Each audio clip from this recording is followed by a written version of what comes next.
Love this podcast? Support this show through the Acast supporter feature. It's up to you how much you give, and there's no regular commitment. Just click the link in the show description to support now. This week on the Duke Loves Rasslin podcast, the most exclusive interview of 2022 thus far. Brian Kendrick, a man who said some absolutely awful things and has lost everything because of it. What does Brian have to say for himself? Well, one word: plenty. Turn the volume up. Turn off all of your notifications on your phone. Folks, you're going to want to hear this from the beginning to the end without interruption. Incredible conversation, and it starts right now. Hello, my name is Brian Kendrick. Duke's give me an opportunity to apologize. A few months ago, article came out highlighting some videos, one from 9 years ago, one from 11 years ago, with me saying some pretty horrific stuff. Back then, I was trying to create some sort of buzz, and I didn't care who I offended. You know, when it gets thrown back in your face, one, it's embarrassing, but two, you start to reflect when you're forced to reflect on it. I'm sorry. I'm sorry for being so cold-hearted and trying to profit off of tragedy, I suppose is what it was. I was trying to gain off of others' tragedies by making conspiracy to create a buzz for myself to try to gain some sort of bookings. It was a terrible idea. And even if it hadn't affected anybody, it's still just horribly embarrassing. But yeah, I'm sorry for anybody to people who I've hurt, for making light of stuff that either happened to them or their family.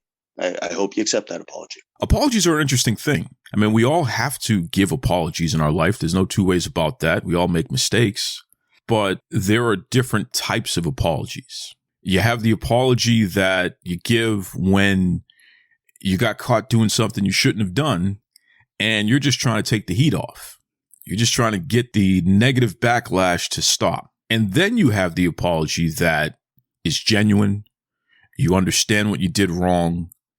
You are trying to atone for what you did wrong, and you truly are sorry.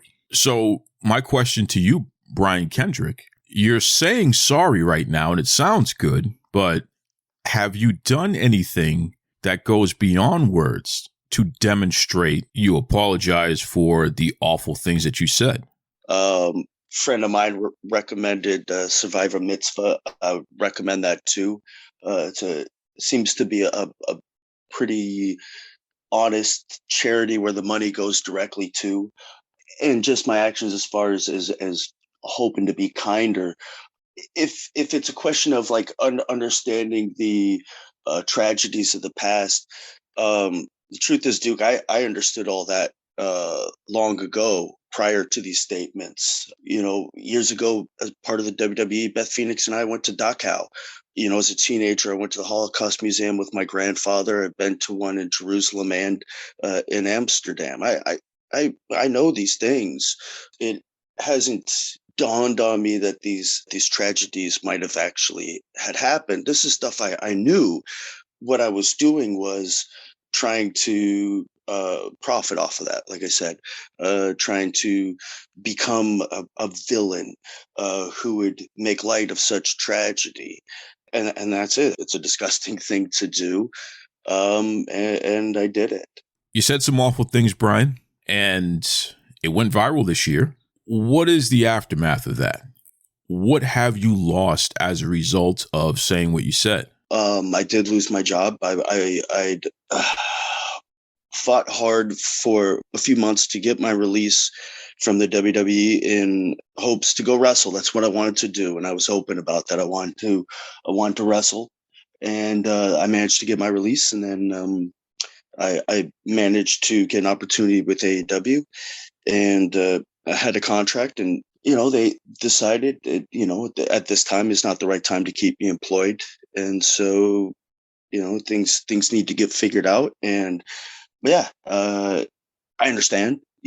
That's just the way it is. Luckily, I haven't lost many friends. I've had a lot of friends reach out, and I'll admit this, like some friends reaching out really made me cry. Really really touched me. But that's it.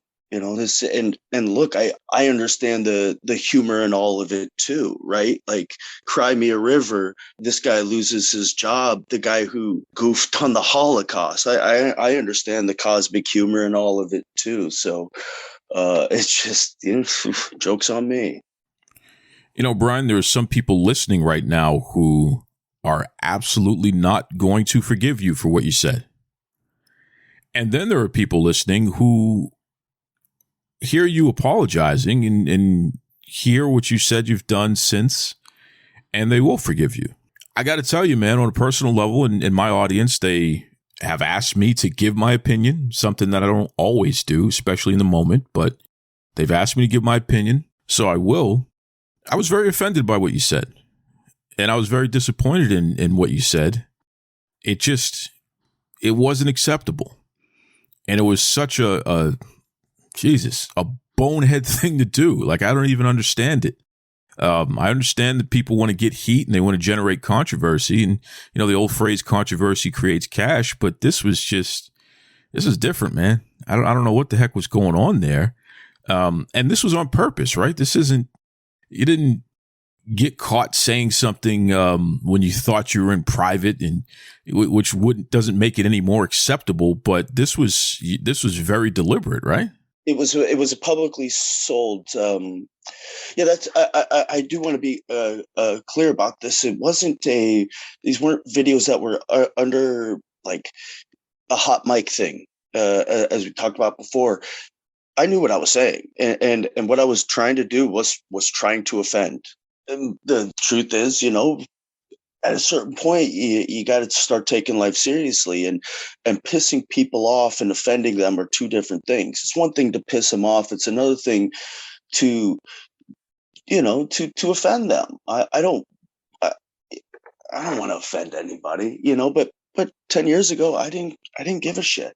One of the bright spots about making a mistake is hopefully people are paying attention so that they don't make the same mistake. So do you have any advice for everyone listening out there?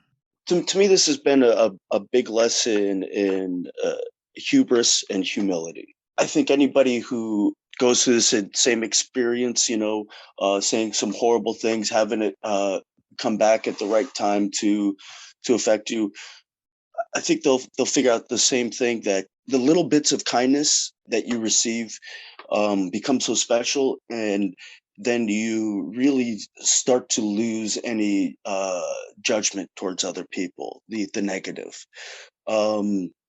So, meaning if somebody were to say something, not to take them seriously. If their actions, you can look at them and realize, hey, look, once you've made these kind of mistakes and are you're forced to dwell on them, you kind of forgive people preemptively.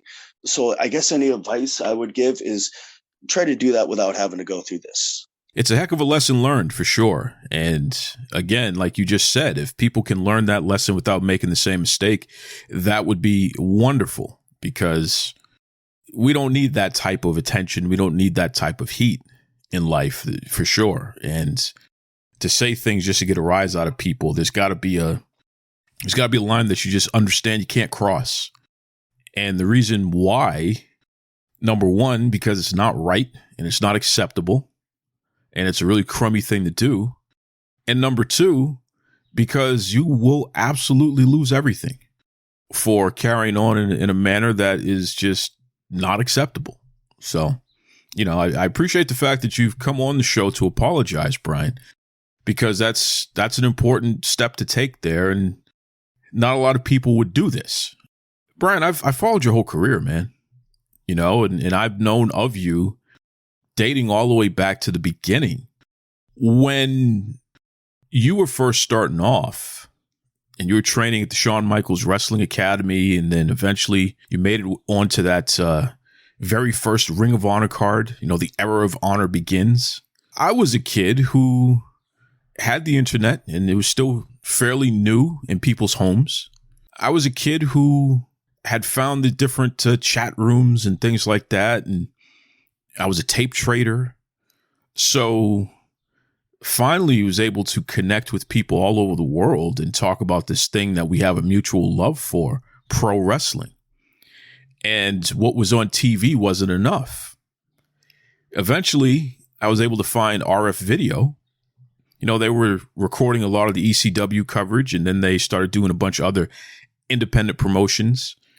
And they had, shoot interviews and things like that, best of interviews with various different big names in wrestling, stuff from Japan and all over the place. Just a really, really interesting place in a central location that I could go to get my fix and to get exposed to wrestling from all over the place, not just all over the country, but all over the world. And we started developing chat rooms associated with independent wrestling and talking about our favorite wrestlers, and then ordering tapes, VHS tapes, and then ordering DVDs eventually that featured our favorite wrestlers and featured this upcoming crop of new wrestlers on the independent wrestling scene. Well, kudos to the folks at RF Video, because they started doing a newsletter where you could order the tapes and the DVDs and what have you. And they were paying attention to the stuff that was being ordered and who was on those cards, who was on those tapes, who was on those DVDs.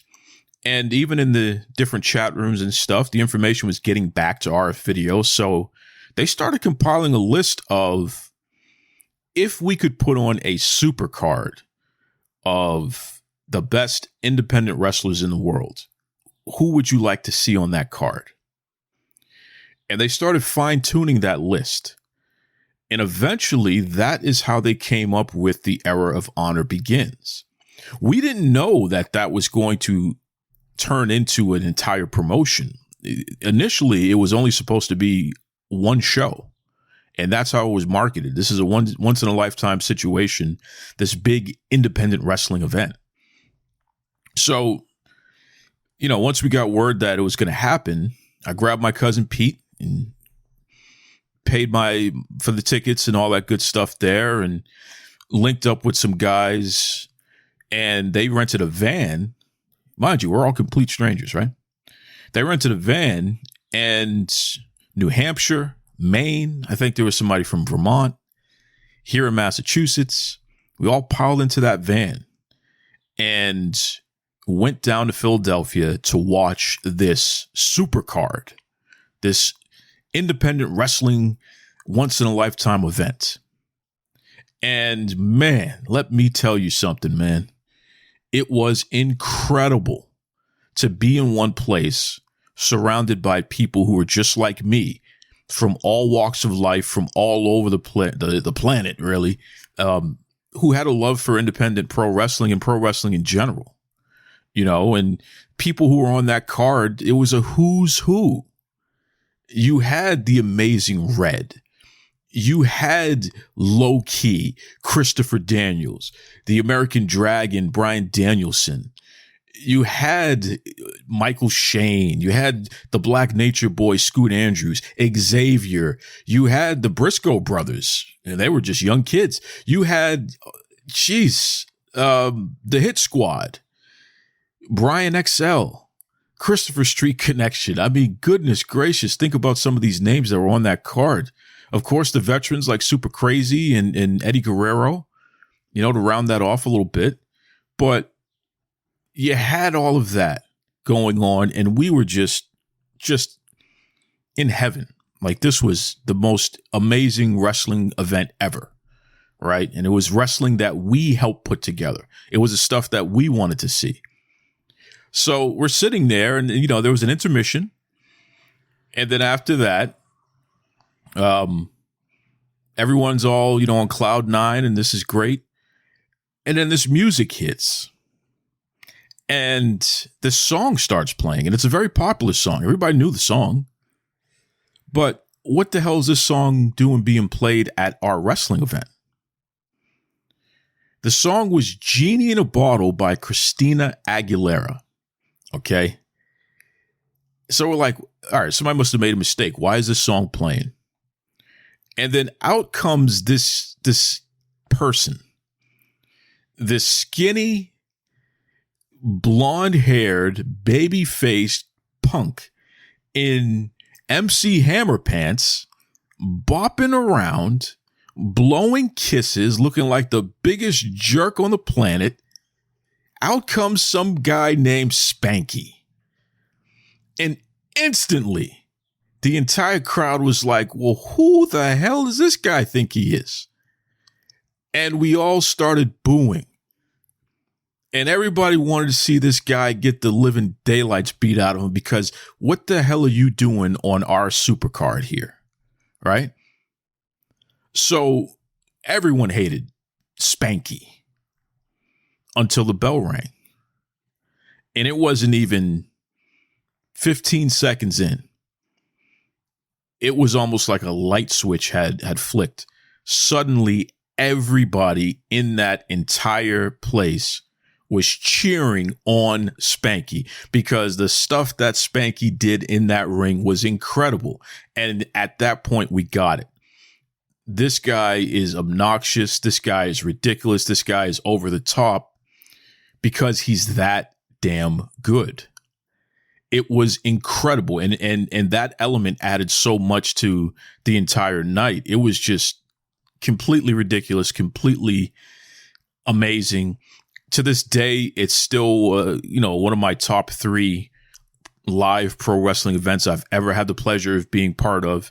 And I still, I feel a personal connection to it, because I helped put that card together as a fan.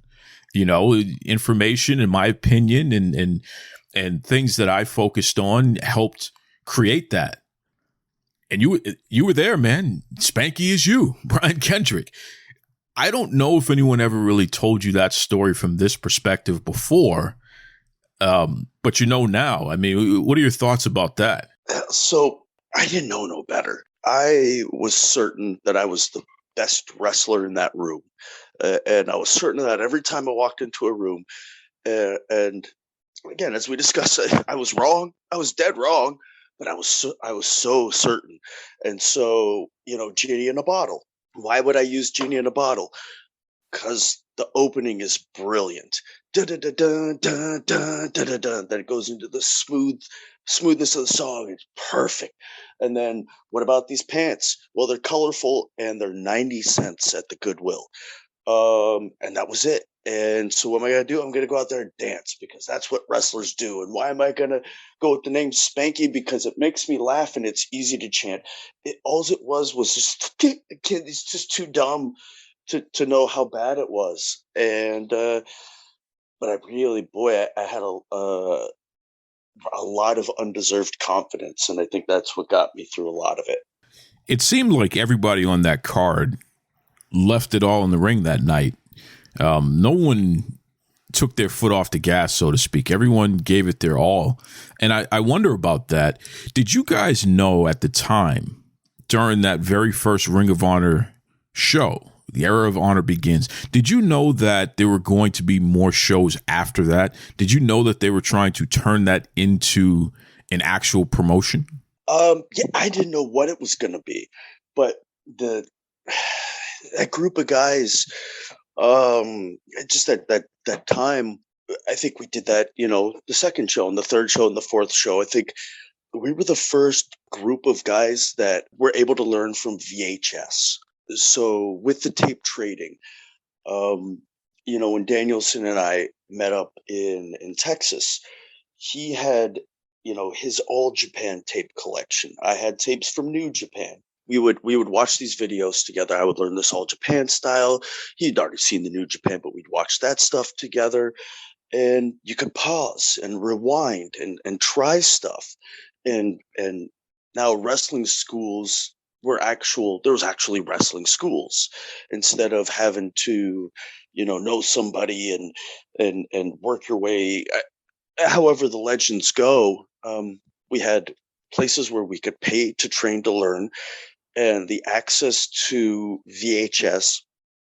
And now the kids now are better in the sense that they've got YouTube. They can watch anything, and everybody's got a camera now. So I think it's going to keep evolving and I think it's a good thing.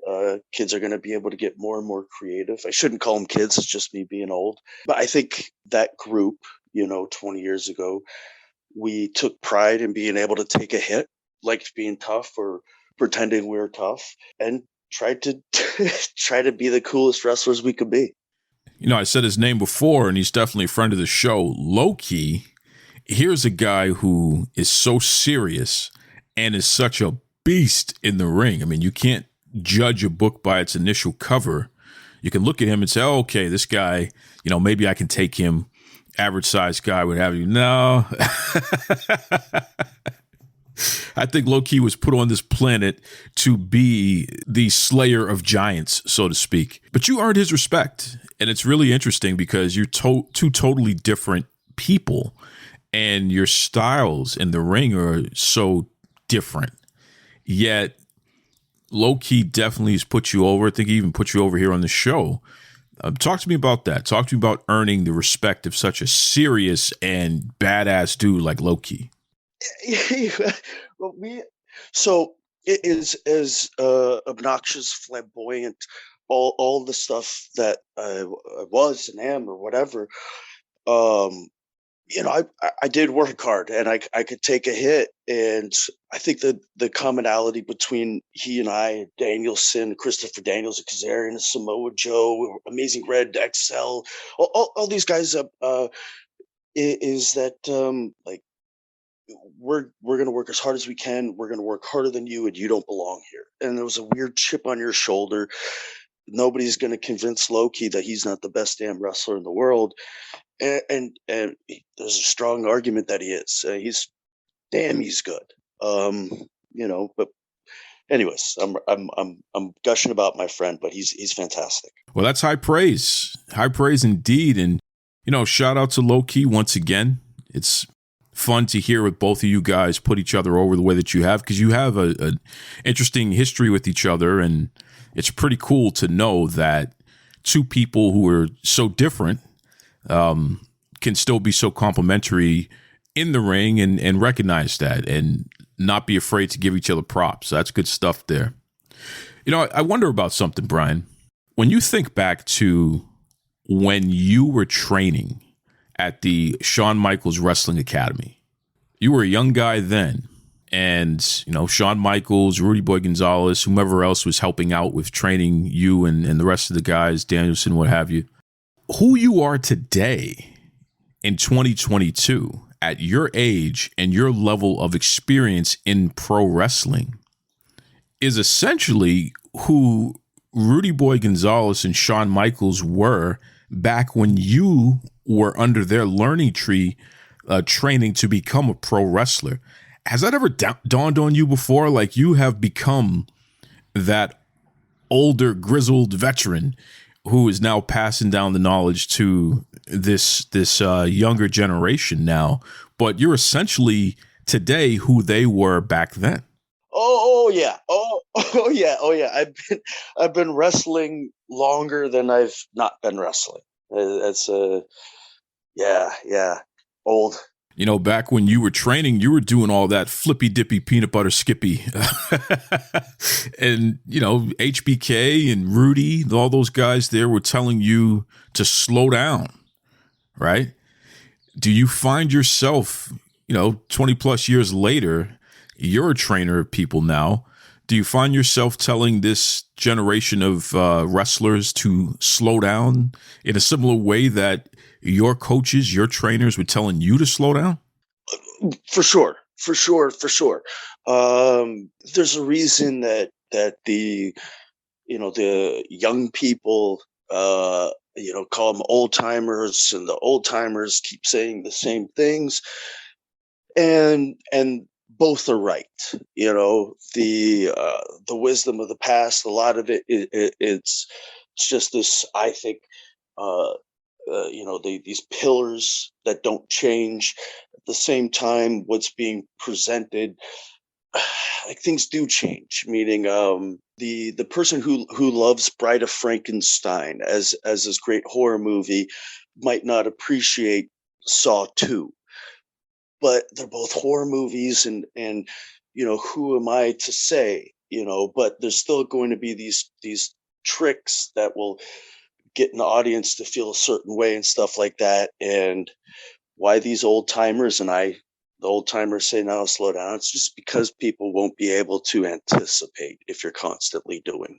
It's funny. You were in a tag team in the WWE, very popular tag team, by the way, with Paul London. And I know you guys were fixtures on SmackDown. And people certainly were telling you guys to slow down. And, Paul's an interesting guy. Shout out to Paul.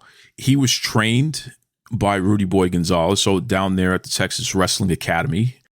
So he has a similar training to you. Same guys who were training you, training him. So similar foundation. And it was cool that you guys were paired up with each other. Talk to me about that time period. What was that like? Just that whole situation where you got to team up with Paul London. Yeah, what was it like teaming with Paul? It was great. As a person, he's hilarious. He's got me into all sorts of really fun and funny things, just in the real world, like terrible movies, Troll 2, The Room. As far as a partner, I mean, they started the Please Don't Die chants for him at Ring of Honor years ago. So to have a guy like that as your tag partner is great. He's got a set of nuts that I don't have. And so while he's out there doing death-defying stuff and I do what I call fake high flying, which is just landing on your feet from stuff, I get the rub of being in some super exciting tag team because Paul could do shooting stars and really was just fearless. Is it true that the London and Kendrick tag team was split up because you guys were messing around with the marijuana too much and getting too many fines and what have you? Because that's always been the rumors, so to speak. And again, I'm going directly to the source on this, right? So once and for all, let's get this straight. What was the story here? Why were you split up? And did marijuana play any part in that? I don't know if weed played any part in us as a tag team. With the weed stuff, me getting fired from WWE years ago, they never told me that it had anything to do with weed directly. When asked about it, told no, it was that I wasn't getting the job done. But I do know that I had a lot of weed fines at the time, like 14. And it was $1,000 fine, but I was, was happily paying it. I was a brash punk. And so it's $1,000. Here's $1,000. With Paul and I separating as a team, that was done via the draft. Why they chose to do it, I don't know. I think it's just because everything kind of has its expiration date. How long can you keep this young baby face tag team around? Well, they're not so young anymore, and it's a television show where they got to keep changing stuff, and it's unfortunate because I did my most traveling on the road. It's when Paul and I were tag team. We were on the road for over, every show. And so it was really nice. It was a nice period. Once again, shout out to Paul London. I really enjoyed that tag team, man. That was a modern rockers, a modern rock and roll express, so to speak, at that time. It was pretty cool. It's a pretty cool combination. And again, that history of coming from the same learning tree, that was a nice tidbit there added in. With the whole marijuana thing, you hear today that WWE, they're not as strict about wrestlers using weed. Obviously, throughout the nation, most states, it's legalized and still working on it. It's been decriminalized federally, but we're still working on making it officially legal all over. Did we get it wrong with the way marijuana was regulated, specifically in wrestling. So I'm talking about the wrestling companies and even the attitudes of everybody towards it. Marijuana as opposed to the prescription painkillers or, the excessive drinking. Because let's face it, wrestlers are constantly in pain. There's no question about that, right? And there's got to be some type of relief from that so you can sleep, so you can function. Looking at what we know about marijuana today, the fact that it's not habit forming and doesn't come with the residuals that some of these other things come with. I mean, did we get it wrong back then in terms of the way weed was demonized so much and even the stiff penalties that guys like yourself had to pay back then? If we're talking a company, I don't know how many stances companies take, to be out in the forefront of saying we don't care if federally it's a crime. We are going to say that it is not a drug because of its benefits, and despite these other prescription drugs being legal, we find them to be killing our wrestlers because they can't control themselves, whether it's the drugs, whether it's the personality. We find weed to be a better alternative, even though federally it's a crime. That's a pretty brave stance for a company to take. And if you're publicly traded, do you want to be the one to take the stance, or do you allow somebody else to so it's, there's a lot of things to consider. Me personally, if somebody's going to be addicted or have a crutch or use something to fight pain, whatever it is, I would assume that they'd be better off with weed other than booze and pills, just because I've seen what have happened to people who've abused pills, and I've abused alcohol and turned into a monster. So all that to say, yeah, I think we got it wrong. Because you look like such a young guy, even still, I don't think people realize that you've been around for as long as you've been around, and really during some transition periods where you've wrestled the who's who, and you've been in the same company with the who's who, and you've been on tours with the who's who in professional wrestling, not only of your generation, but obviously the veterans that were there before you. So really of the past 30, 40 years, you've been around who's who, like legitimately, and you've hung in there. You've been, on the card legitimately. You've earned your spot. Ring of Honor, WWE, Impact Wrestling, obviously your Japan tours like 01. If you could pick out one time period that was your favorite, like when was Brian Kendrick at his very best? What time period, what company would you say would fit that category for you? Oh boy. I think I would put together a way better match now, but I wouldn't have the chutzpah to go out there and just go balls to the wall. I would think more sensibly, and that second guessing is something I didn't have before. So I don't know. I would say, as far as in ring and just the laughs, those times at 01 were great, but they've all, there's high points to all of them. I wouldn't want to disparage any of these good times by ranking them, but boy, when I first started dating my now wife out in Japan, and was with those groups, with the group of guys, Carino and CW and Loki and Sanjay and Keiji Sakota, and it was a lot of fun, having all those guys, Sylvester K and Tom Howard, and I really liked those days. I totally forgot that you and your wife met through wrestling. Tell us more about that. Well, so we met in Alaska, and she was not impressed, and I was not impressed. And then she went out to Arzion, and her boss and cheerleader Melissa, who was out there as well. The three of them came to a 01 show, and Samoa Joe and I met the three of them for dinner. And I wasn't drinking at the time because I'm a pro wrestler, and then she started making fun of me, my now wife. And so I'll show you. And I got really drunk. And then, now we're married. Talk about a challenge, huh? So that is such a Spanky story. You know, I'll show you, and in the end, she certainly did show you. And oh, by the way, I need to literally spend the rest of my life with this woman. Just incredible stuff there. Yeah. All right, so level with me here. Who's the better performer in the family? Is it you or is it your wife? She's more of a ham. So I run a wrestling show here in LA called Wrestling Pro Wrestling.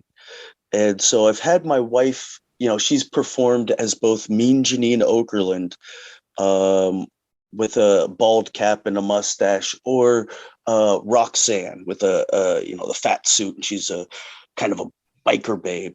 When she gets dressed up as Roxanne, boy, oh boy, yeah, the ball's on her, you know. You know, at least you're able to admit it. You know, that's the first step right there. You're able to admit your wife is the real ham of the family there, and you're the tag team partner, you're the guest star, but she's the whole effing show, so to speak. I love it. You know, Brian, you have trained a lot of people, and I think people would be very surprised to know who you have had a hand in training. You know, especially who you had a hand in finishing. You know, people come to you to get some extra training to really nail down whatever foundation of training that they got elsewhere. They come to you for finishing. Who are some of the people? Who are some of the bigger names that anyone listening would recognize and probably be surprised to hear about? So Sonya Deville came down. You know, that was a lot of this thanks to my relationship with Mr. Regal, and then form a relationship with Canyon Seaman. From there, they had such a good relationship, and Regal trusted me, and then Canyon trusted me with Eva Marie and Sonia and Nemata, who wound up leaving, but he was a beast. Really liked the guy. And then Roderick Strong had sent Ronda Rousey my way, so you know, my buddy Brandon and I helped get her started, you know, and she's went on to do other stuff since, and it was a lot of fun. Those are for the women. I was lucky enough to spend some time with Bad Bunny, Drew Gulak and Adam Pearce had already done a fantastic job. Just came in and taught him some goofy stuff. I love it. I do love the training, and those are just the ones that have, on TV. And then Saxon Huxley, who's over at the WWE UK, sweetheart of a guy, but he was also trained under Lance Storm first. I want to shy away from taking any credit. It's I've been lucky enough to help with these kids, and then of course the kids who just come to my school, who come and wrestle pro wrestling, or those who tried it and decided wrestling wasn't for them. It's still been a nice experience. You know, the beauty of training people is that you are passing down the knowledge that was, passed down to you, and also what you've learned through experience. And it's fun to help someone develop into the best version of themselves, or the best version of the character that they're playing at this time. It's really interesting to see people start to put it together and get it, especially in pro wrestling, which is really, really cool. And you got the gift, man. But I mean, you come from that tree of great trainers, so it only makes sense. You see it with Danielson as well. Bryan Danielson has that gift because he got the right type of foundation and linked up with the right people since then to continue to develop and what have you. It's cool that you mentioned Regal. It's another guy that, solid always takes time to help people, help them develop, help them learn. And that's really, really cool. Brian, you're a guy that is in regular life. I'm not talking about the performer. I'm talking about the man, Brian Kendrick. In regular life, you're a pretty shy guy, painfully shy and painfully humble. It's really interesting to speak to you on a personal level, knowing that when the camera is on, and knowing that the wrestler, Spanky, or the Brian Kendrick, is this larger than life, obnoxious character. It's definitely a totally different situation comparing the two there. How are you able to help other people, your students, anyone that you're coaching, you're training? How are you able to help them tap into those aspects of themselves as well, especially if they're similar to you, where in everyday life they're a pretty shy person and they're not this big personality like what you see on TV eventually? For me, I just find a justification. You know what I mean? What's the logic behind this thing? So with the character, I can, justify why I walk this way, and what it boils down to. But really, it boils down to the reality of my situation and my childhood and stuff like that. So what I'm hoping to get to teach is that there's this, there's the darkness inside us, this feeling that we want to bring to light. And so how can we get this feeling? How can we express this feeling, to get people to share in this feeling? And you're doing that by your mannerisms, your actions, your facial expressions. How do you get people to feel a certain way? Duke, I think I said this to students before, when down at the performance center. There's so many great coaches down there, but the coaches, we can't even agree if it's an art or a sport. It's such a loose thing, this pro wrestling, so it's, to me, it's just, I hope to teach them how to express themselves. I mean, that's sound philosophy, and it doesn't surprise me that people are so comfortable training with you. And it doesn't surprise me that companies, before the controversy, wanted to have you as a trainer, not just a wrestler, but as someone, a coach, whatever you want to call it, someone who could help develop the next generation of stars in pro wrestling.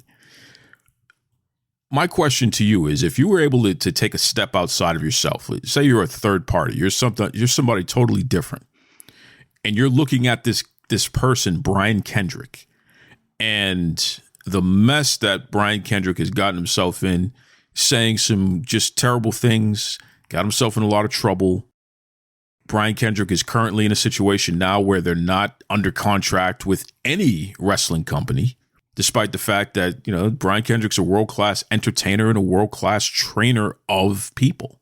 So there's a controversy there, and the backlash from the controversy that makes Brian Kendrick a very hot stove to touch. If you were somebody else looking at this person, would you do business with Brian Kendrick in 2022? Well, what I would say is this. I understand why somebody wouldn't be the first. I think that's going to be an issue.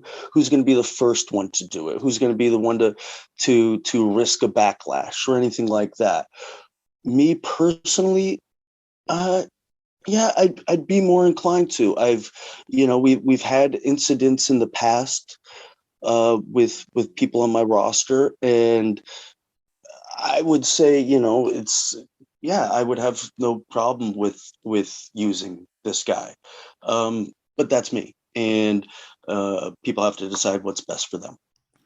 Brian, for companies, promoters, for students, people who need to be coached, for anyone who feels, something, I'm going to give this guy a shot. I accept his apology, or I feel that I can still do business with him despite the controversy and what have you. What are they going to get out of Brian Kendrick, especially Brian Kendrick today? As a coach, hopefully they'll get somebody that looks at wrestling a little bit differently, and it will help them figure themselves out and their place in wrestling, instead of making them more part of a uniform, and then they have to figure it out from there. Meaning, I guess I would hope to teach people that there is a place for them in wrestling. They just got to make it work. That's what I would hope to teach them. And Brian Kendrick, the performer, what are people going to get out of that guy?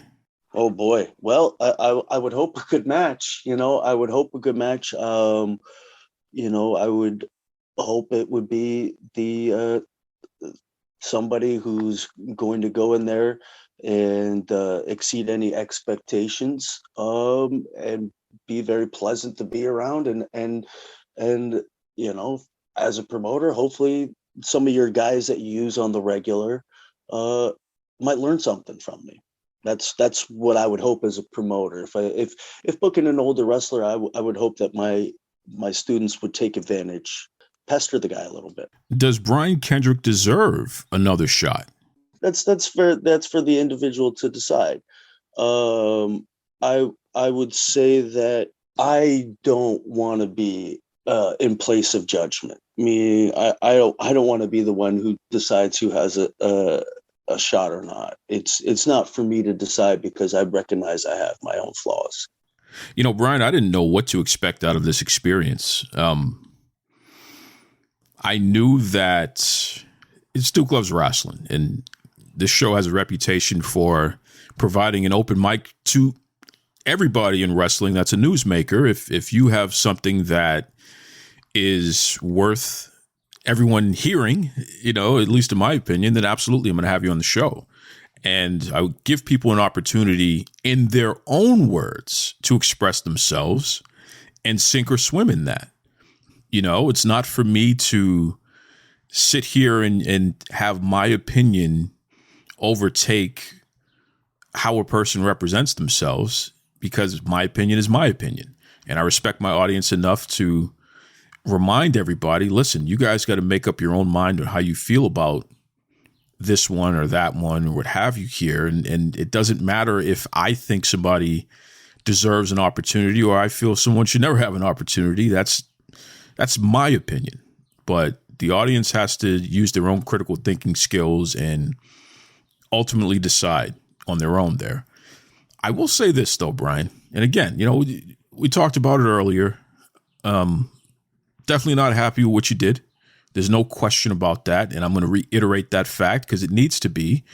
And, the space that you occupy right now, I think you've earned it. And you need to feel how uncomfortable this space is. So hopefully you never make this mistake again. I don't think you will. But still, this is what happens in life, right? We make mistakes and then we have to answer for it. But I'll say this. When I turn on my TV and I see domestic abusers, I see drug dealers, I see meth addicted bank robbers, I see convicted rapists, people who have literally murdered people. They're on TV or they're being celebrated in pro wrestling. So I have to ask myself, am I being a hypocrite by cherry picking who gets an opportunity and who doesn't? Am I being a hypocrite? Because one of the things that the standard that I try to hold myself to, and I'm not perfect, but the standard I try to hold myself to is be consistent.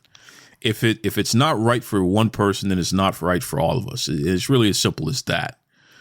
I feel like a person needs to apologize for mistakes that they make, and they got to pay their debt, whatever that debt is.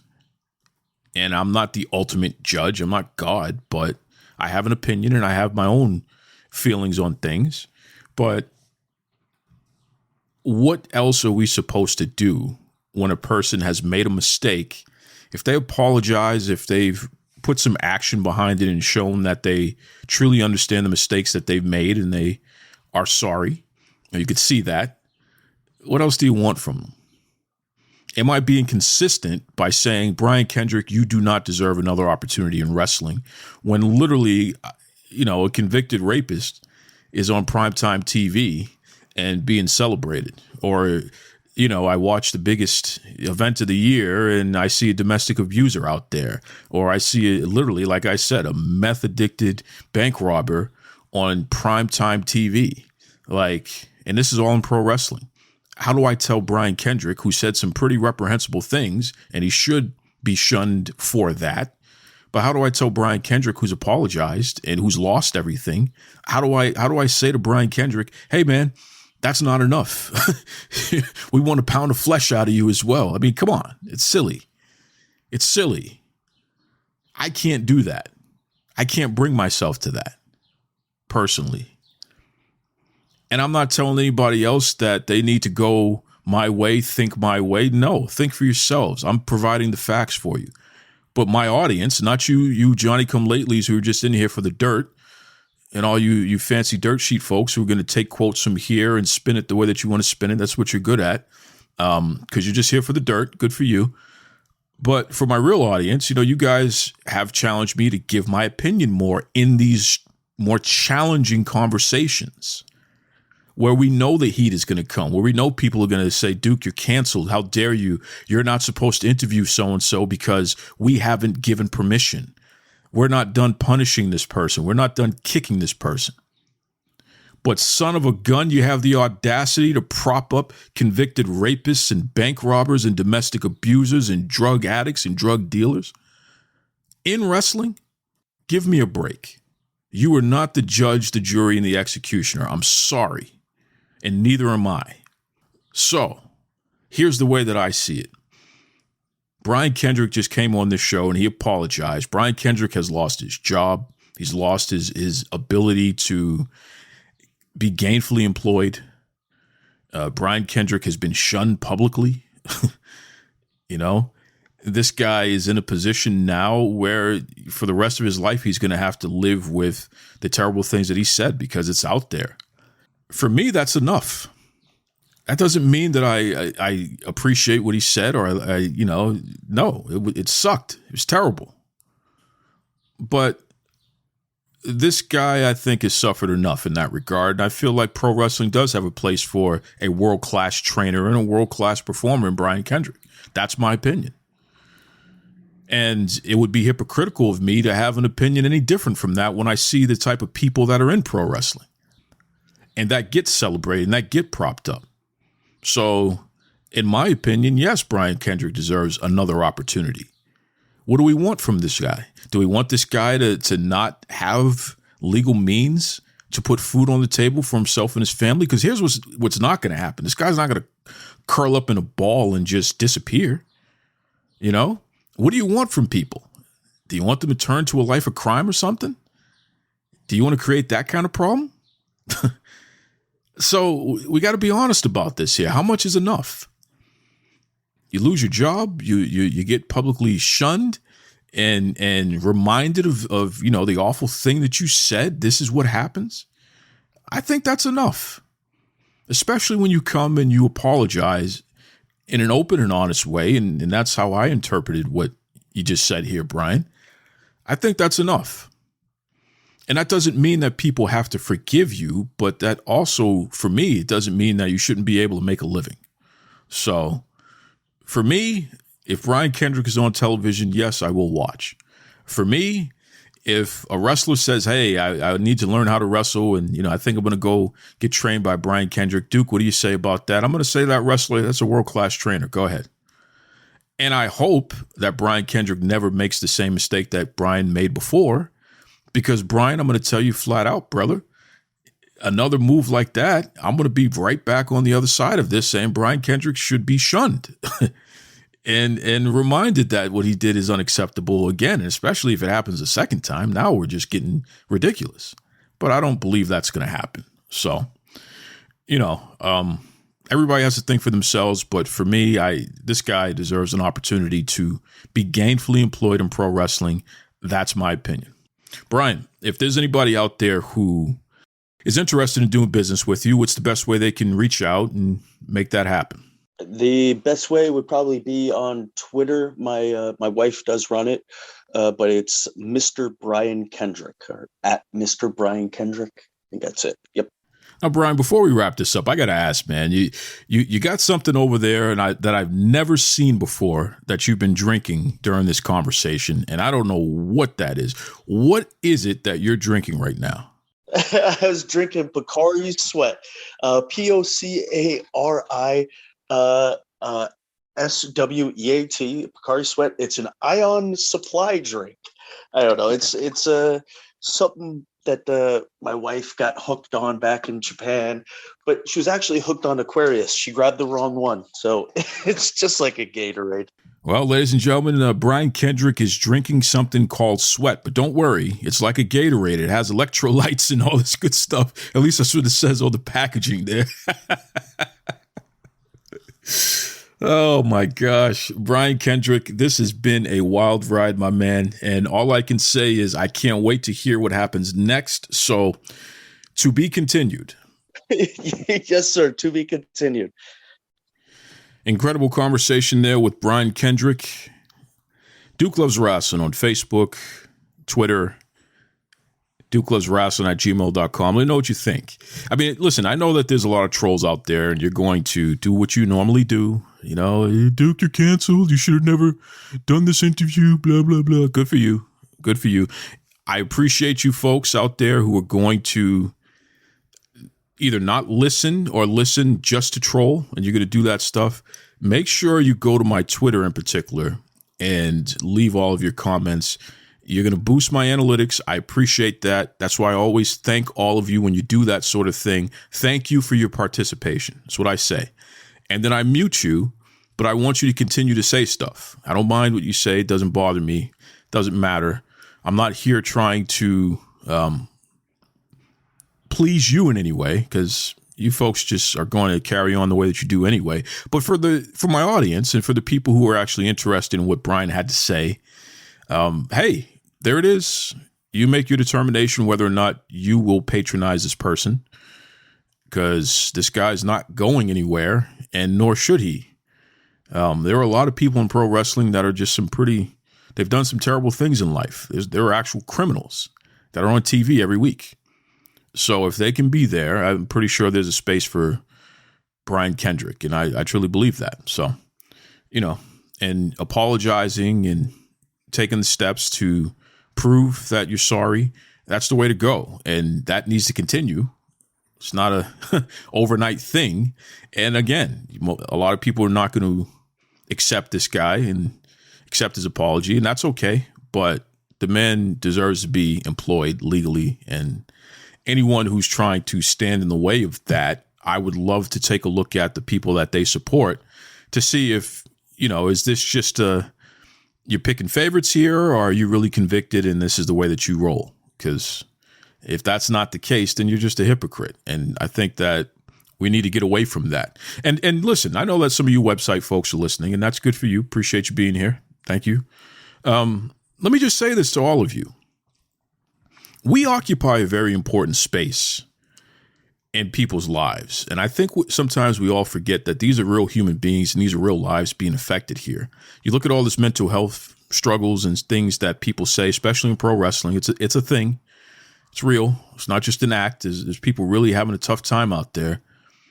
Make sure that you're not contributing to the problem, please. That's my challenge to everybody. Okay?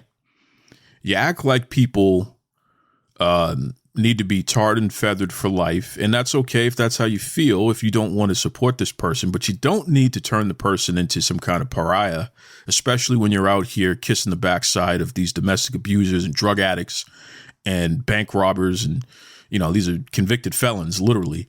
I got a problem with that. I got a problem with that hypocrisy, and I'm going to call you out at every turn on that.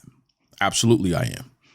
And as you know, because a lot of you have tried to quote unquote cancel me anyway for having the audacity to speak up in this way, I'm not concerned about you. I don't really care. You don't have any power. You don't have any authority. This made up fantasy land called the internet that you think you can push your weight around, it doesn't work over here. So this is real life stuff, man. And we're talking about real life people. And we go directly to the source, not rumors. That's the source there. You guys don't have that interview. That's the source there, right? And the man apologized, and the man explained what he's done to atone for what he's done wrong. And he's going to continue to live with that shame, and his family has to see him this way and what have you. And hey, he earned that. I'm not saying that shouldn't be that way, but the man There's no reason for that person not to be able to have a space in pro wrestling when you guys are out here doing your magazine articles and your interviews on your website, and you think it's funny to talk about murder, death, kill, and you think it's funny to prop up the guy who slaps around his wife or ex-wife or what have you, or you think it's cool that the convicted rapist is on TV in prime time. Listen, I'm not throwing anybody else under the bus, and a lot of those folks pay their debt to society, and thank God for it, and I'm glad that they're legally, gainfully employed. This guy should be too. And that's my stance on that. Everybody has to make up their own determination, make up your own mind, especially as consumers. But you website people in particular, and you magazine owners in particular, do not be a hypocrite. That's unacceptable. And I'm going to call you out by name on that. It's unacceptable. Forget about Brian Kendrick. That's one person. I'm talking the principle of it in general. Do not be a hypocrite. You prop up these other folks all the time. You think it's funny. You think it's cool to market that garbage out there. Some of these folks have done some pretty horrific things. And you think that's okay? Fine. Make sure you walk that way the whole way through. Don't tell me Brian Kendrick and whoever else can't have a place in pro wrestling when you're out here propping up some of these other questionable folks who've done some pretty bad things in life. Be consistent. That's all I'm asking. Be consistent. And I'm not talking to the average fan. I'm talking to you folks who wield influence with your little rumors, websites, and your magazines and stuff like that. You walk around like you're godfathers or something. And what you need to understand, these are real people, real lives. And I don't know what you want. It's like you want chaos in the streets or something. It's like these folks, it's almost like you want everybody to be a criminal or something. Unless unless they're your friend. Unless they're the hot topic today and they're cool and they give you a little access to something, right? Stop that. Be consistent and treat people the way you want to be treated. That's my take. That's how I feel. I'm challenging this system here because I see something's wrong and I see that there's a balance that's just out of whack here. There is no balance. It's one-sided. And there's a lot of, special interests going on here, and it's not fair. And you got to be part of the in crowd in order to be safe and sound from some of this stuff. There's somebody in one of the major promotions there's a couple of somebodies, they got statutory rape things on their record. Are you kidding me? And these people are propped up on TV. Are you kidding me? And you tell me that a guy who said some pretty terrible things and who lost everything and who's been, going to have to deal with that shame for life. But you tell me that person can't be employed no longer in wrestling, period, especially and they've apologized. Like, come on, that's not, we don't do that here. Stop it. So that's my take. And, again, just make sure you direct all of your frustrations to Twitter on my page so I can get those analytics. Because you might as well I'm going to put you to work if you're going to just be a troll about it. I'll just put you to work. So please do me that favor. Okay. Yes, I will mute you after I thank you for your contribution because I'm a gentleman. That's what I do. Right. But be consistent. Got to turn on the TV and see murder, death, kill. Are you kidding me? People bleeding all over the place.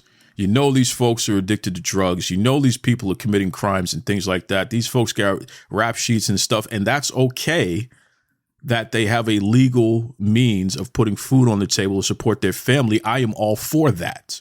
I'd rather them do that than be out there committing crimes. But again, somebody who said something they had no business saying and acting like a fool. Okay, the guy paid his debt. He's been shamed. I think we can stop with the Roman Colosseum arena. I think the lion has bitten Brian Kendrick enough now. Now it's time for this person to get back to doing what they do best, which is training the next generation of superstars in pro wrestling and going out there in the ring as well and putting on a great show. Thank you very much. That's what I want to see. And that's what I'm going to let the world know I want to see. So anybody who feels that way as well, let your voice be heard. And anyone who disagrees, hey, let your voice be heard as well. But the trolls, well, just put it on Twitter. Help those analytics. Thank you. Okay, folks, as always, be kind to yourselves and be kind to others. Take it away, Tony Schiavone. This is Tony Schiavone, and we're desperately out of time on Duke Loves Wrestling.